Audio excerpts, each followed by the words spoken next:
Tolong viralkan ini. Saiki wis wayahe sing waras ojo ngalah.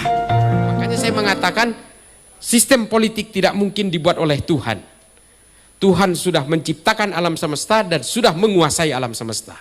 Tuhan nggak perlu negara. Berkeimanan nggak perlu paspor dan visa. Nggak perlu perbatasan-perbatasan sungai, gunung dan sebagainya. Dimanapun orang-orang boleh memeluk agama Islam. Mau di pojokan Malvinas di Argentina sana, boleh. Mau berkewarganegaraan apapun. Allah nggak peduli negara, manusia yang peduli dengan petak-petak kekuasaan. Siapa yang mengatakan ini? Ibnu Khaldun dalam Al-Muqaddimah. Jelas, konsep kenegaraan dalam Islam itu menurut Ibnu Khaldun adalah kesepakatan bersama antara rakyat dan pemimpin yang disebut dengan sistem al-asobiyah. Kesepakatan sosial dan politik.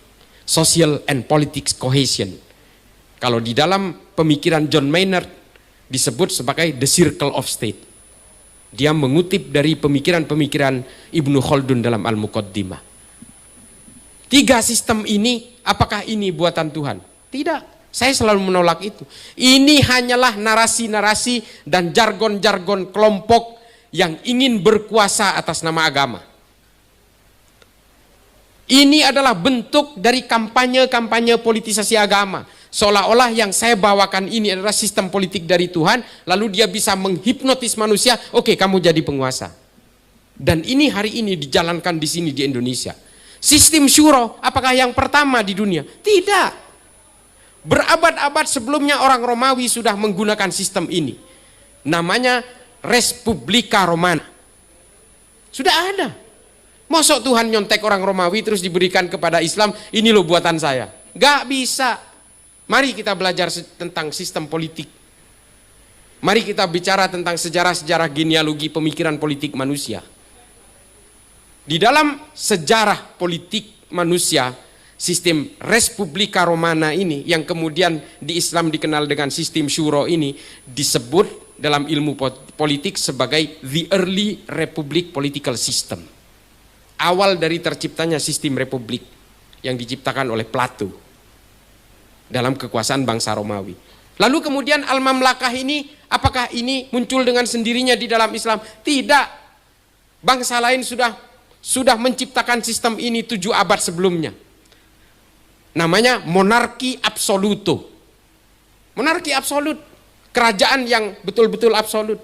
Ini dilakukan oleh banyak bangsa di seluruh dunia sebelumnya. Jauh sebelum Islam, jauh sebelum Kristen.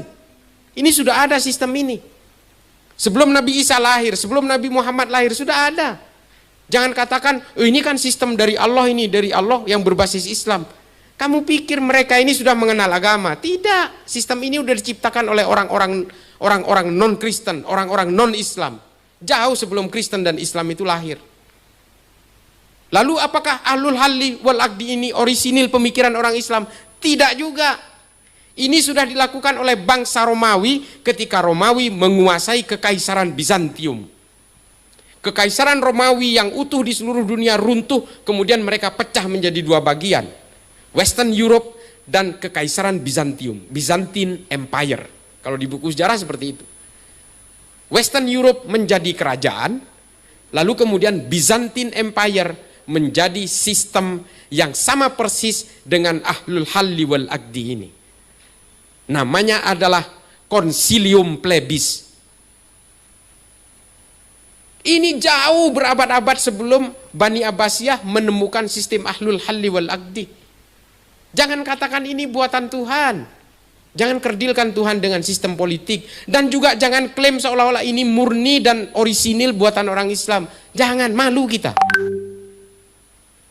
Orang-orang Arab pada masa itu menganggap sistem ini yang paling layak dengan peradaban manusia pada saat itu. Dalam berpolitik manusia ini kan juga mengukur dengan kebutuhan peradabannya. Demokrasi hari ini mungkin dianggap paling pas.